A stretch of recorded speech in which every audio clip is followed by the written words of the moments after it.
की पाठशाला में हम कक्षा 7वीं विषय हिंदी विषय में बच्चों हमारा पाठ 7 रहस्य।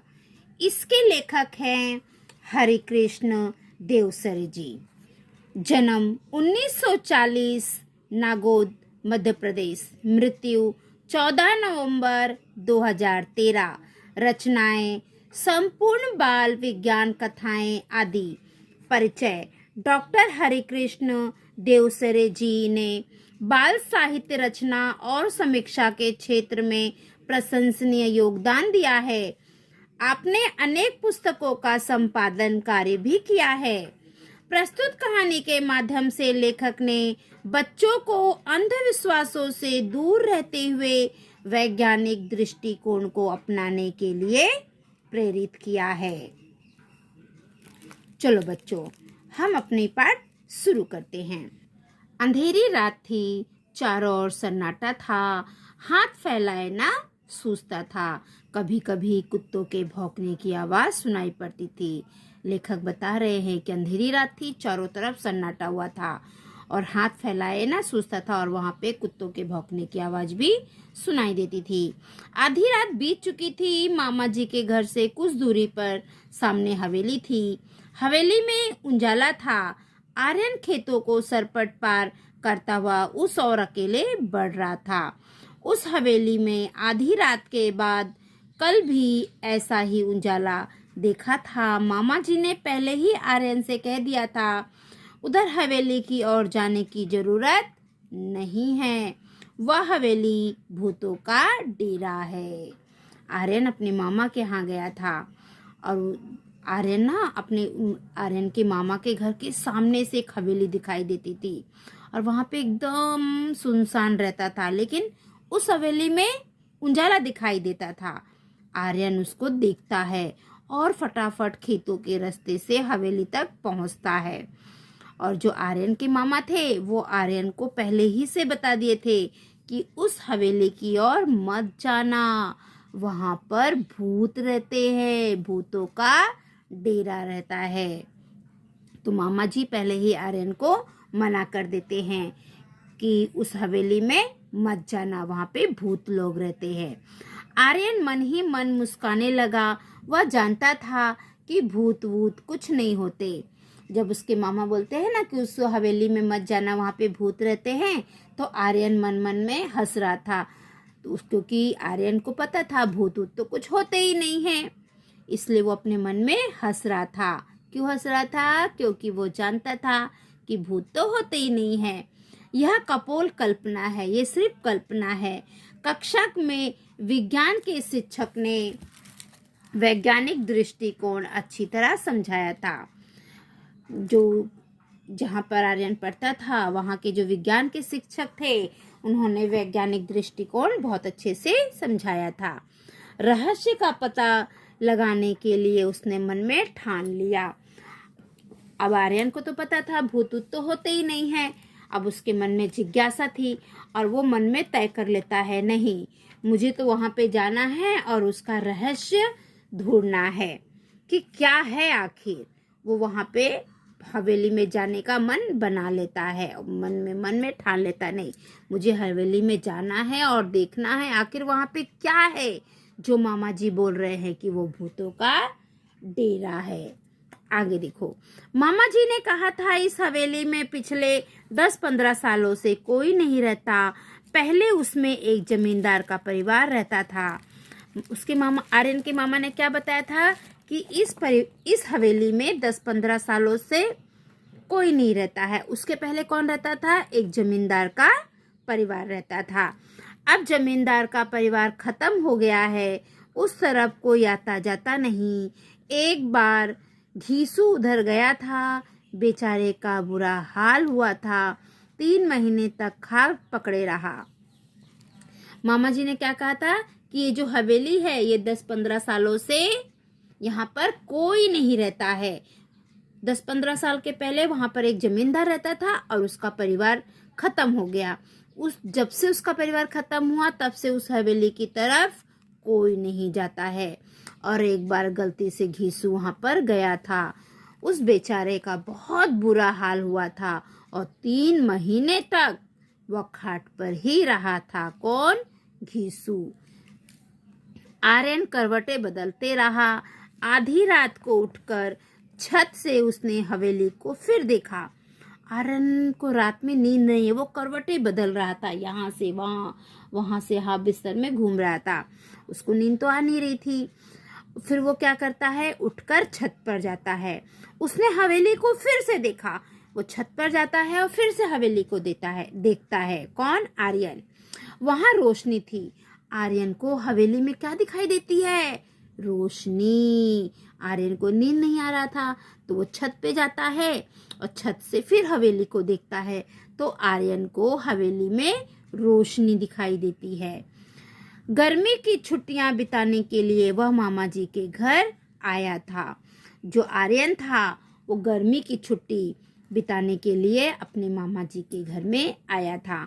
आप लोगों की परीक्षा खत्म हो जाती है तो गर्मी की छुट्टी लगती है ना, आप लोग गांव जाते हो ना, वैसे ही आर्यन भी गर्मी की छुट्टी लगी हुई थी और वो अपने मामा के घर में छुट्टियां बिताने आया था। वह एक समृद्ध गांव है। वो कैसा गांव है? समृद्ध गांव है, धनवान गांव है। मामा जी के पास एक विदेशी डिजिटल कैमरा भी है। यह बात आर्यन को मालूम थी। आर्यन को ये पता था कि जो मामा जी है, मामा जी के पास तो एक विदेशी कैमरा भी है। क्या है? कैमरा। ये बात किसको पता थी? आर्यन को पता थी कि मामा जी के पास एक विदेशी डिजिटल कैमरा भी है। यह बात आर्यन को मालूम थी। मामा जी की एक लड़की थी, उसका नाम था कनिष्का। जो मामा जी थे ना, जिसके यहाँ पे आर्यन आया था, तो आर्यन को पता था हाँ मामा जी के पास तो एक कैमरा है और उनकी एक बेटी है जिसका नाम कनिष्का है। आर्यन ने कनिष्का से कुछ सलाह मशविरा किया। दोनों बहादुर थे। अगला कदम उठाने के लिए उन्होंने कमर कस ली। जो आर्यन था वो मामा जी की बेटी से बात करता है। मामा जी को एक बेटी थी जिसका नाम कनिष्का था और दोनों बहुत बहादुर बच्चे थे। वो लोग आपस में बात करते हैं और आगे का कदम उठाने के लिए तैयार हो जाते हैं कि आगे हमें क्या करना है, वो सोच लेते हैं। अब चलो हम देखते हैं कि वो लोग क्या करते हैं। अगली सुबह उसने मामा जी से कैमरा मांग लिया। मामी जी को साथ बैठाकर मामा जी का फोटो लिया। फिर मामा मामी और कनिष्का के भी फोटो खींचे। कनिष्का ने मामा मामी के साथ आर्यन के भी फोटो खींचे। मामा मामी जी बहुत खुश थे। मामा जी ने कैमरे की तारीफ के पुल बांधते हुए कहा, रात में। बच्चों यहाँ पे मेरा थोड़ा फट गया है, मेरे पास इतने पैसे नहीं है कि मैं एक दूसरी कॉपी लूँ। ये तो मैंने किसी बच्चे की किताब ले लिया था आप लोगों को वीडियो बनाने के लिए, तो यहाँ पे जो फट गया है ना वो मैंने यहाँ पे लिख दिया है। रात में मामूली रोशनी में बिना फ्लैश गन के भी यह तस्वीर खींच लेता है। अगले दूसरे दिन सुबह क्या हुआ? दूसरे दिन सुबह जैसे सुबह होती है तो आर्यन मामा जी से ये कैमरा मांग लेता है और फिर वो मामा मामी को बिठाकर उनका फोटो खींचता है। फिर मामा मामी के साथ कनिष्का का फोटो खींचता है। फिर कनिष्का क्या करती है? मामा मामी के साथ आर्यन का फोटो खींचती है। सब लोग बहुत खुश रहते हैं।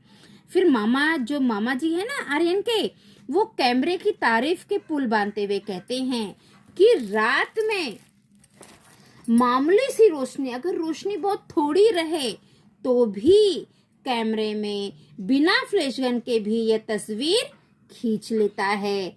मामा क्या कहते हैं? मामा कैमरे की तारीफ करते हुए कहते हैं कि रात में अगर थोड़ी सी, मामूली सी, थोड़ी सी भी रोशनी हो तो बिना फ्लैश गन के भी यह तस्वीर खींच लेता है। कैमरे की तारीफ कर रहे हैं मामा जी। कमाल का लेंस लगा है, मामा जी बोलते हैं इसमें जो लेंस लगा है वो बहुत कमाल का है।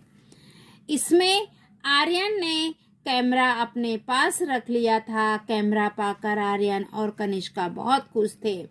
आर्यन क्या करता है, कैमरे को अपने पास रख लेता है और कैमरा जब मिल जाता है तो आर्यन और कनिष्का दोनों बहुत खुश हो जाते हैं, प्रसन्न हो जाते हैं। वे दोनों रात होने का इंतजार करने लगे। रहस्य का पता लगाने का यह अच्छा अवसर था। अब दोनों को कैमरा तो मिल गया था, दोनों बहुत खुश हो जाते हैं और वो लोग सोचते हैं कि अब रात होए तो हम उस रहस्य का पता लगाएं। आगे देखो। अंधेरा होते ही दोनों घर से निकल पड़े। हवेली सामने थी और जैसे ही अंधेरा होता है दोनों घर से निकल जाते हैं और उनके घर के सामने ही हवेली थी, थोड़ी दूरी पर। अंदर से हंसी और कह कहो की आवाजें सुनाई पड़ रही थी। हवेली के अंदर से हंसने की आवाजें सुनाई दे रही थी कि जैसे लग रहा था कोई जोर से हंस रहा है।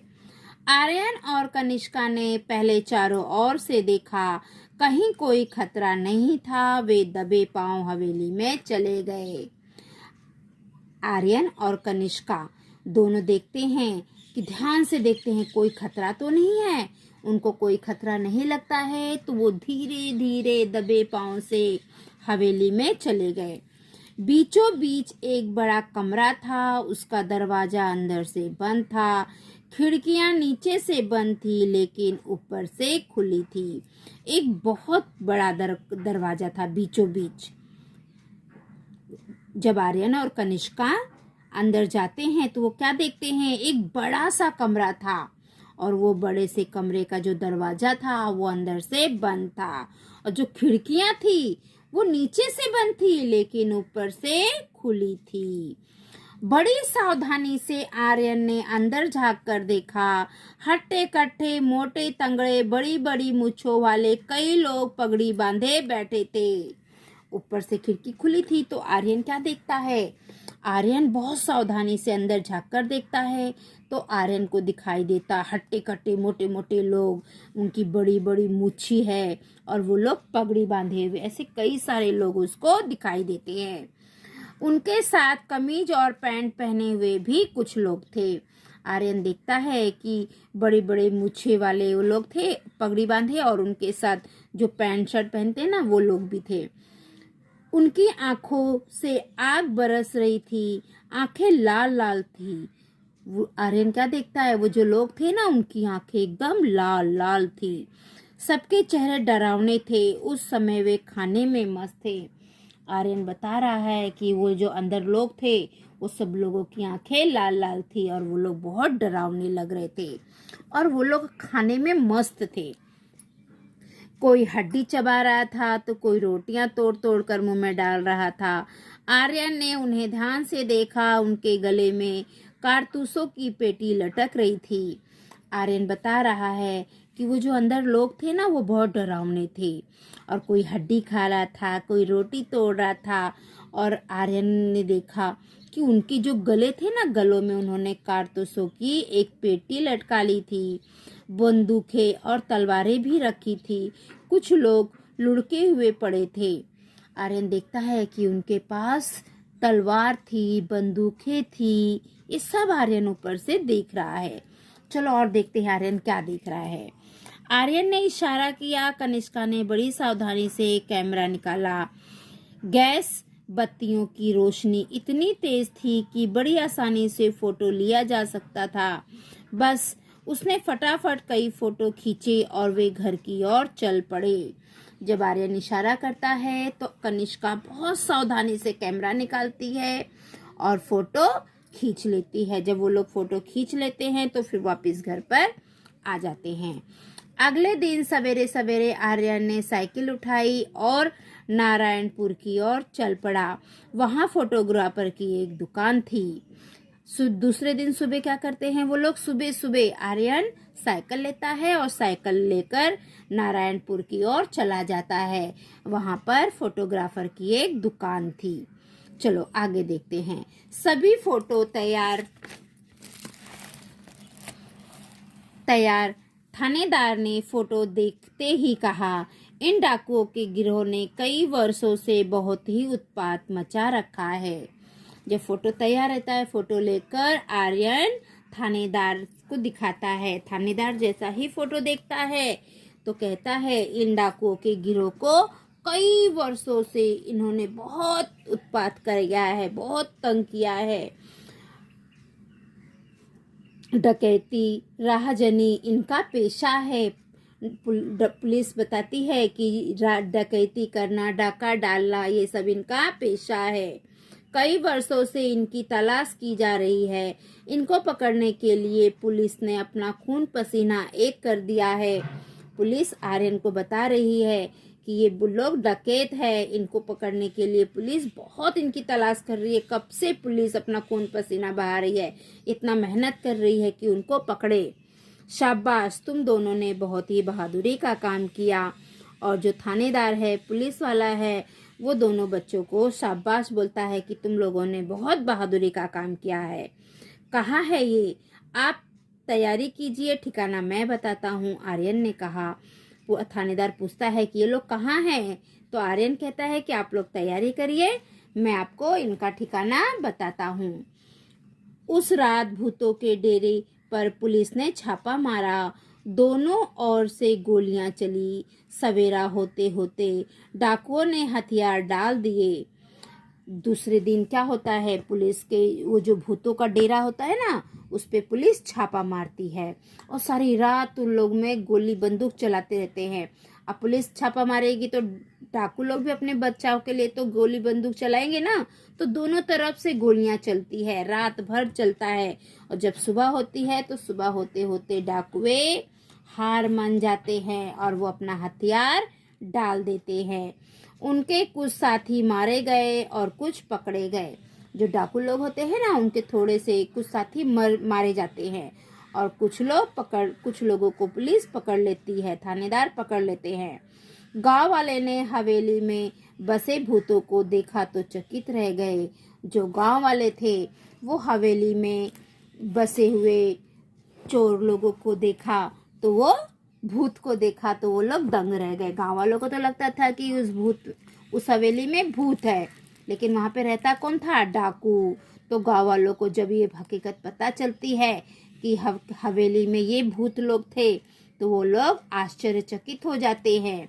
सभी डाकुओं के आतंक से मुक्त हो गए और सभी गांव वाले डाकुओं के आतंक से मुक्त हो जाते हैं। जिला कलेक्टर ने आर्यन और कनिष्का की बहादुरी के कारण उनके नाम राष्ट्रपति कार्यालय को भिजवा दिया और जो वहाँ का जिला कलेक्टर है वो आर्यन के इस कार्य से बहुत खुश हो जाता है, क्योंकि आर्यन ने डाकू लोगों के एक गिरोह को पकड़वाया था।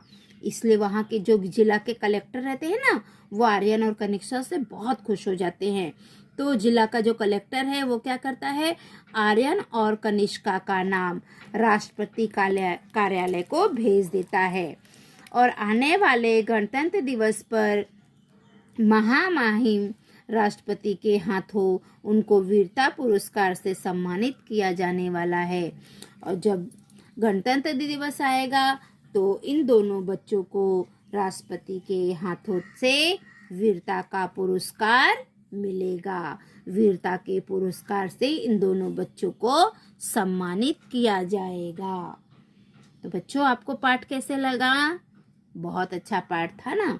हमें कभी भी ये सब अंधविश्वास रहता है, लोग बोलते हैं ना वो हवेली बंद है, वहां पे मर गया था कोई, वहां पे भूत है। भूत कुछ नहीं होता है बच्चों, ये सब अंधविश्वास की बात है। भूत, चुड़ैल, प्रेत, ये सब कुछ भी नहीं होता है बच्चों। आप इन सब बातों पर विश्वास मत करिए। इस पाठ के द्वारा लेखक हमसे कह रहे हैं कि भूत, प्रेत, इन सब बातों पर आप, इन सब अंधविश्वासों पर आप विश्वास मत कीजिए। ठीक है बच्चों, तो हमारा पाठ यहीं पे समाप्त होता है।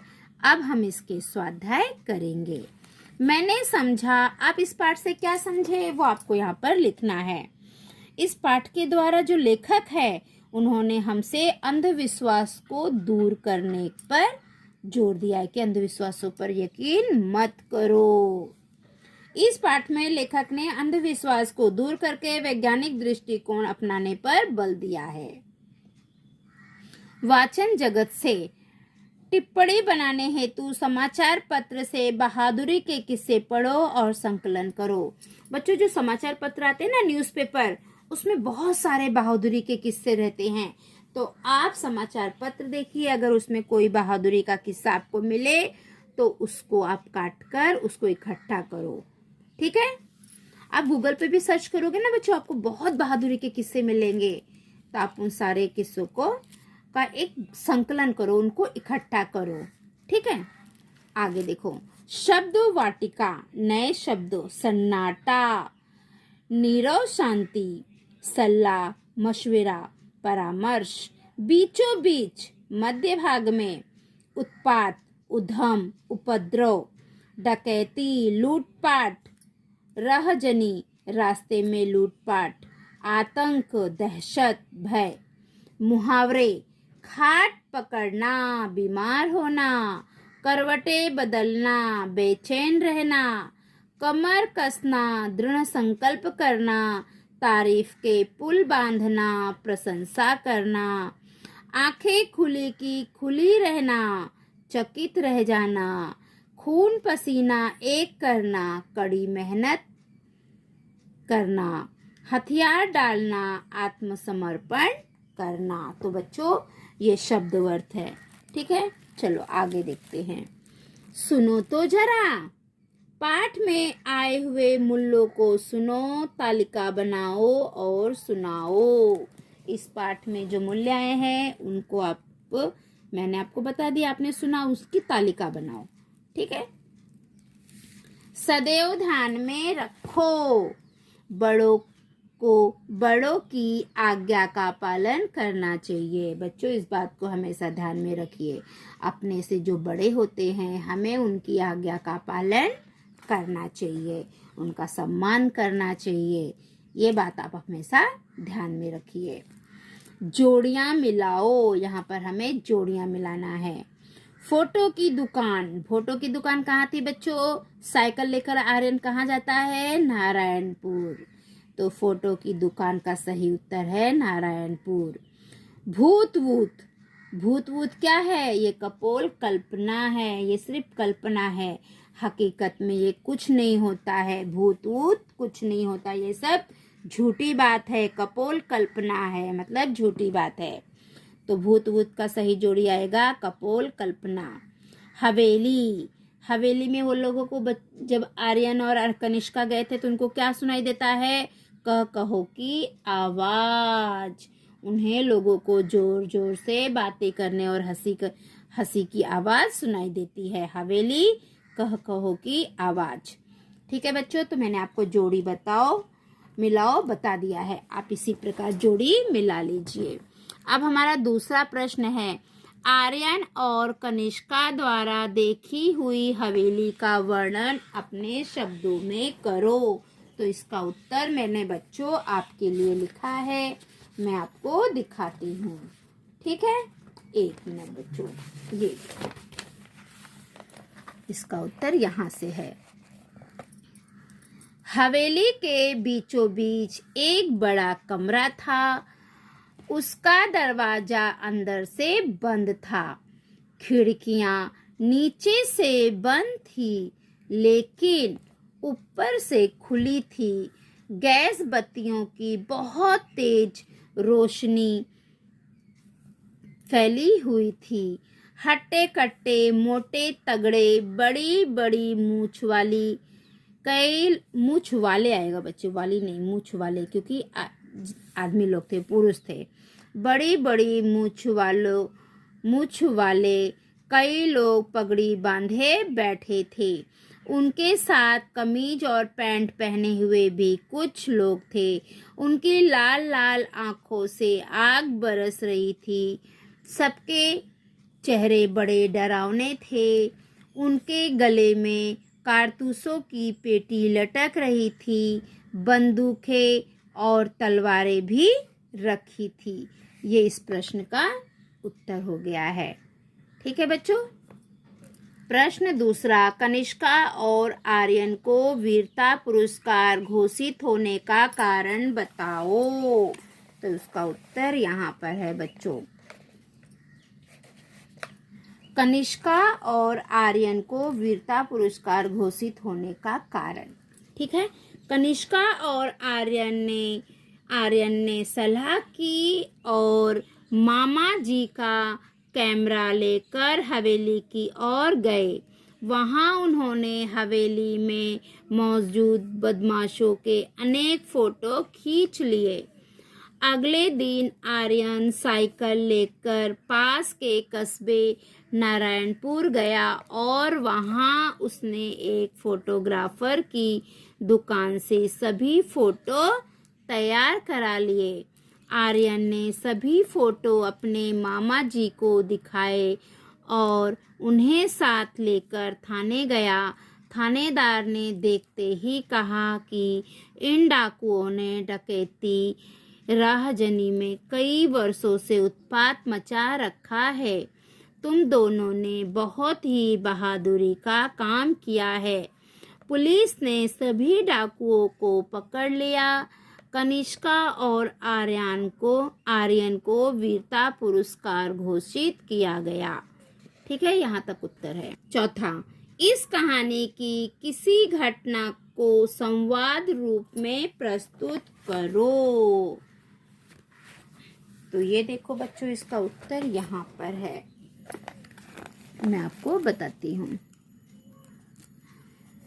मामा जी, आर्यन बेटे, सामने जो हवेली तुम देख रहे हो ना, उस और कभी मत जाना। आर्यन, अब आर्यन बोल रहा है, मामा जी क्यों, उधर क्यों ना जाऊं? अब मामा जी बोल रहे हैं, बेटा वह हवेली भूतों का डेरा है। मामा जी क्या बोल रहे हैं? बेटा वह हवेली भूतों का डेरा है। आर्यन, मामा जी आप कैसे कह सकते हैं कि वहाँ भूत रहते हैं? मामा जी, यह हवेली एक जमींदार की है और 10-15 सालों से यह खाली पड़ी है।